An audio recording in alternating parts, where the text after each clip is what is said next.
Coming up on the British TV watch list. That might be the hardest thing. When a birth goes wrong in this show, they don't cut away.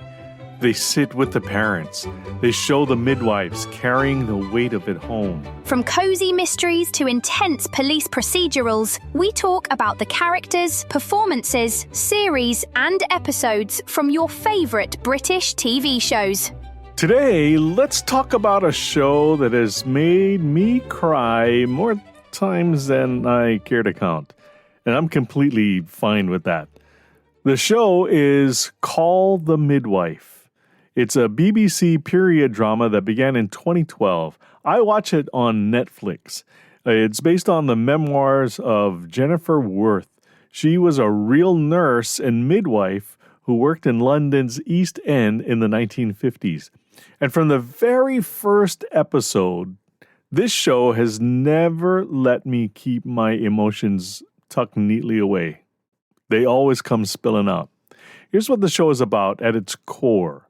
It follows a group of midwives and nursing nuns who live and work together at Nonnatus House in the Poplar district of East London. Poplar is poor.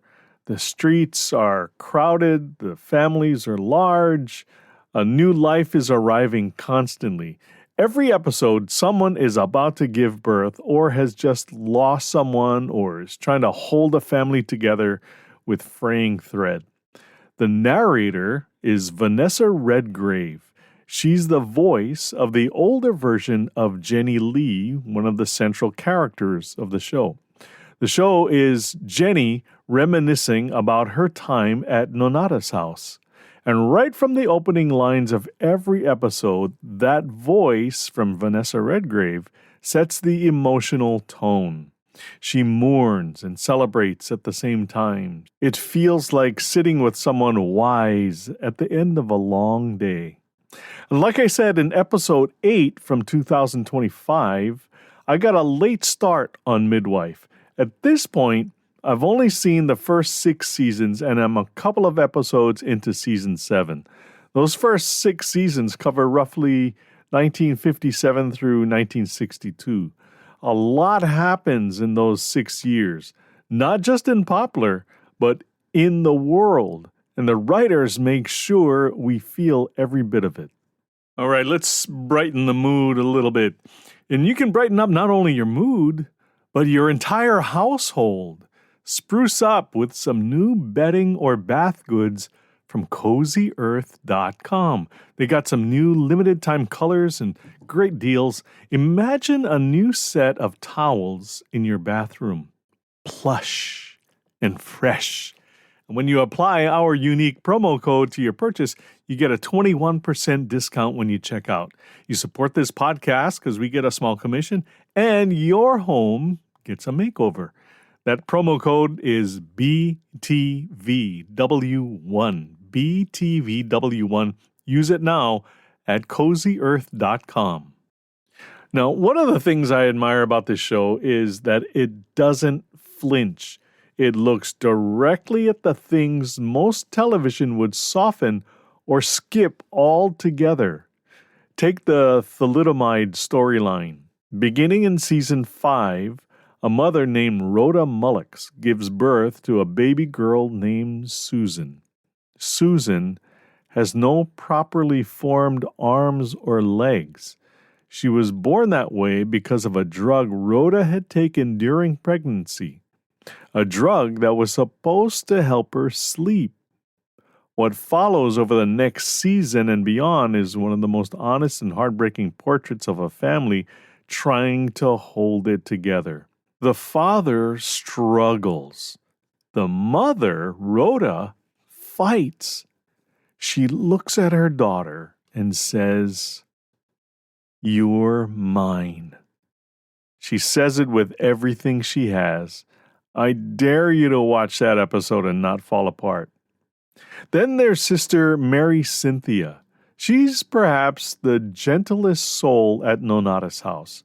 Quiet, faithful, kind to a degree that makes you want to be a better person. In season 5, she's attacked on the street while walking home. What happens next is handled with extraordinary care. The show doesn't exploit the violence. It focuses entirely on what comes after: the shock, the shame, the anger at God, the question of whether faith can survive even the worst things. And then there's this moment Sister Monica Joan enters the bathroom where Cynthia has retreated. Monica Joan says almost nothing. She just sits with her. She holds her. She helps her wash. And watching that scene, you understand something the show believes very deeply: that being present is the most powerful thing one human being can do for another. Sister Monica Joan is something else entirely. She's an elderly nun with an eccentric, poetic way of moving through the world. She quotes scripture and literature. She steals custard from the kitchen. She drifts in and out of mental clarity. But in moments of real darkness, something in her sharpens. She shows up every time. Like this from Season 3, Episode 8. My mother and I did not have a tactile union. I did not regret it when she was alive.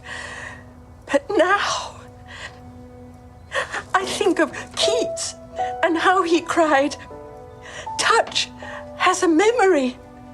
Oh, say, love, say, what can I do to kill it and be free?" There's a steadiness in her that I find profoundly comforting. Judy Parfitt plays Sister Monica Joan. It's a performance that could carry an entire series on its own. Call the Midwife is also a show about loss and goodbyes. If you've watched the show, you know Chummy. Miranda Hart brought her to life. Tall, clumsy, fiercely good-hearted, she arrived at Nonnatus house uncertain of her place in the world. Her mother, Lady Brown, was cold, formal, a woman who rarely, if ever, expressed her love. Then, Lady Brown becomes terminally ill, and she comes home to her daughter to die. This also happens in Season 3, Episode 8. In her final days, she asks Chummy to give her a manicure. It's such a small thing, and as Chummy takes her mother's hand, Lady Brown strokes her daughter's hair. You've never done that before.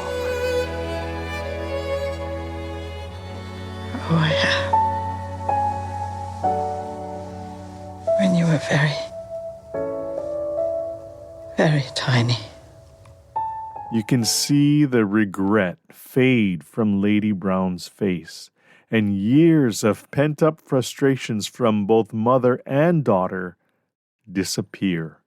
At the end, Chummy takes off her nurse's uniform. She puts on a robe her mother loved. She climbs into bed with her, and she stays with her until Lady Brown takes her last breath. And then there's Sister Evangelina, played by Pam Ferris. She's gruff, no nonsense, and fiercely devoted to the women of Poplar. She and Sister Monica Joan bicker constantly, but there's love underneath every quarrel. In Season 5, Sister Evangelina suffers a stroke. She later returns to Nonnatus house, diminished in some ways, but unchanged in the ones that matter. And then one morning, Fred the handyman comes in and finds her asleep in her chair by the fireplace. Fred knocks something over by accident. It's a noise that would normally make her bark at him. She doesn't move. She's gone. She died the way she lived, quietly useful, right here with her people. That scene lands like a stone dropping into still water. The ripples spread throughout the rest of the series.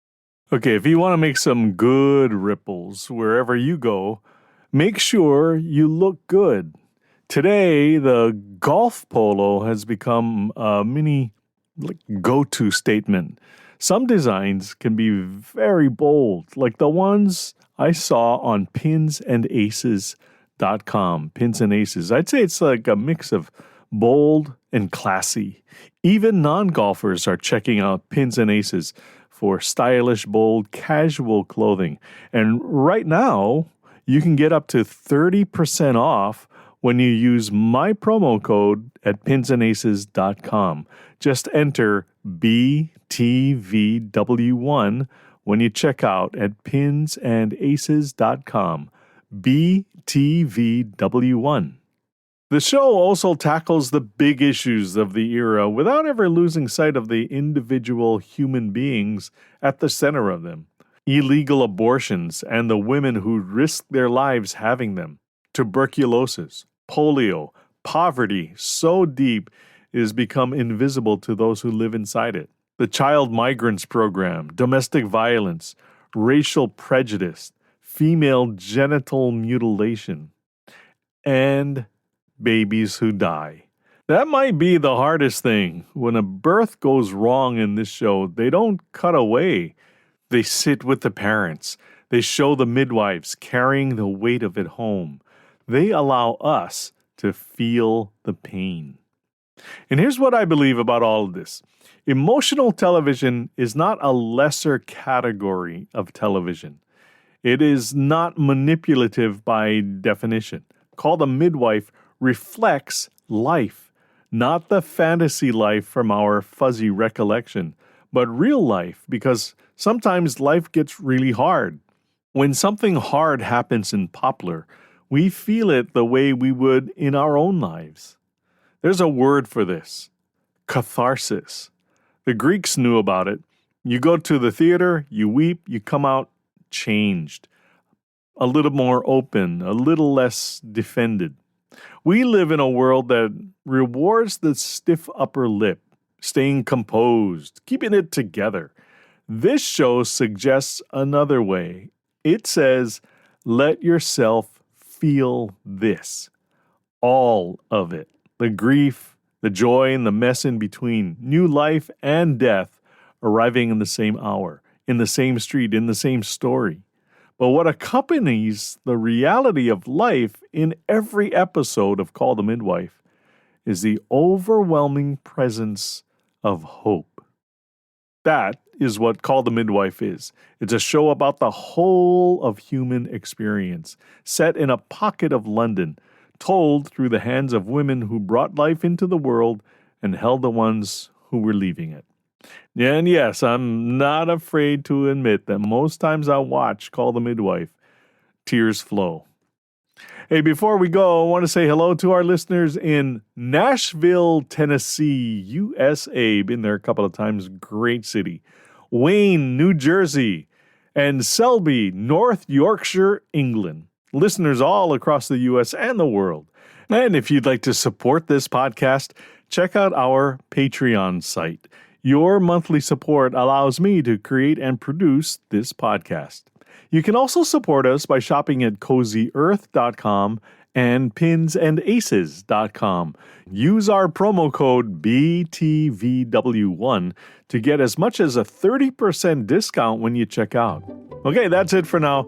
Thanks for listening to the British TV Watch List. Until next time, cheers. The British TV Watch List is written and produced by Michael T. in Honolulu, Hawaii. Remember to subscribe, like, and share. All rights reserved. Copyright 2026. Michael T. Media.